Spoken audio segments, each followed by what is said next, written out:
The setup's a bit different because my kitchen's been moved around a bit. So today on this video I want to talk about this man, Garth Tander. He is now a 6-time Bathurst 1000 winner. First time he's done it in a Ford though. He and Mt Panorama won probably one of the most chaotic Bathurst 1000s we've ever seen. And as that race finished, I thought to myself, how does Garth Tander stand when it comes to other Bathurst legends? Because when you get onto the topic of Bathurst greats, he never really gets talked about. You always talk about your Brocks, your Lowndes, your Richards, etc., but never him. So I'm going to take a deep dive into his Bathurst stats and talk about how he stands on the list of Bathurst greats. So he made his first appearance in 1998.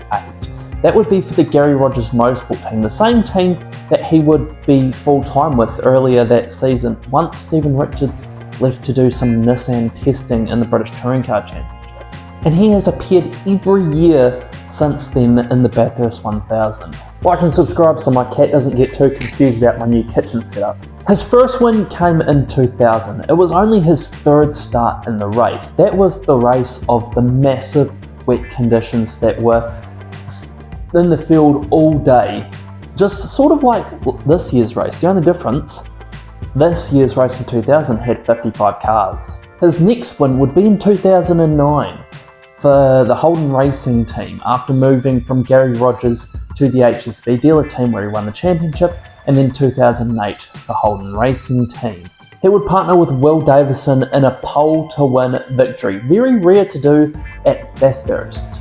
In 2011, arguably it was his most impressive and memorable victory.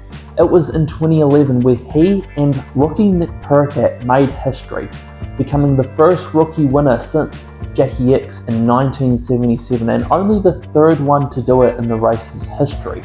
That would be Garth Tander's third win. The next two would be with 888 and Shane Van Gisbergen. 2020 was the COVID affected year, so there wasn't really many spectators there unfortunately, so he couldn't really enjoy the win, but it was the last win for a Holden factory team. And in 2022 he again won the race with Shane in quite a chaotic first half of the race. Arguably his most impressive co-driving result, as he kept up with Shane very easily.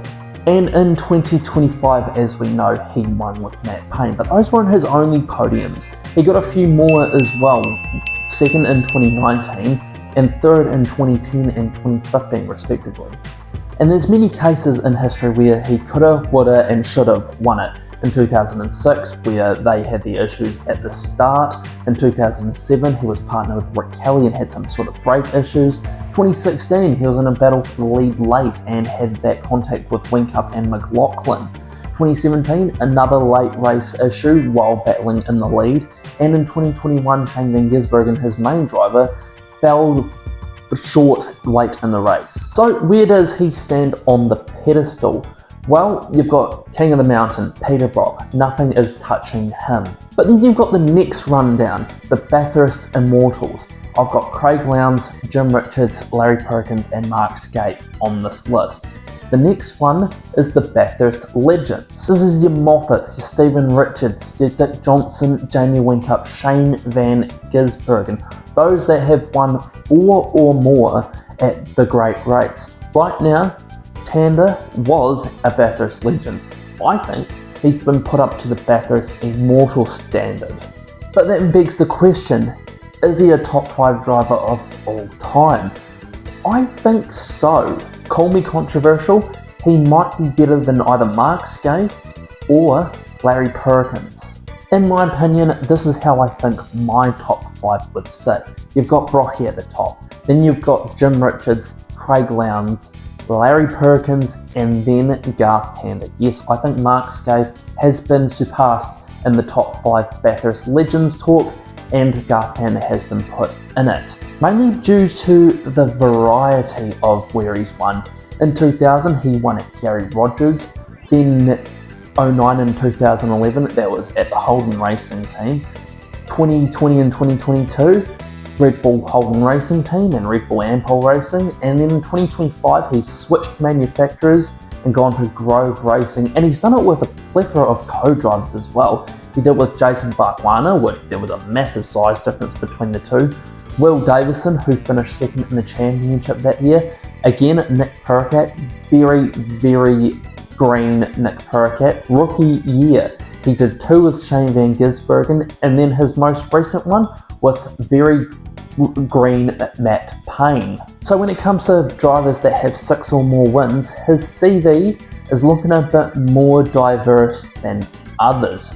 But what do you think about this topic and Garth Tander? Where does he sit on the Bathurst Legends Talk? Comment down below of your opinion, and if you want to see more from me and Supercars content, give a like and subscribe. The support would be very much appreciated. My final series preview will be out later in the week, and follow for more, whatever that next video is. I have fucked up my outro.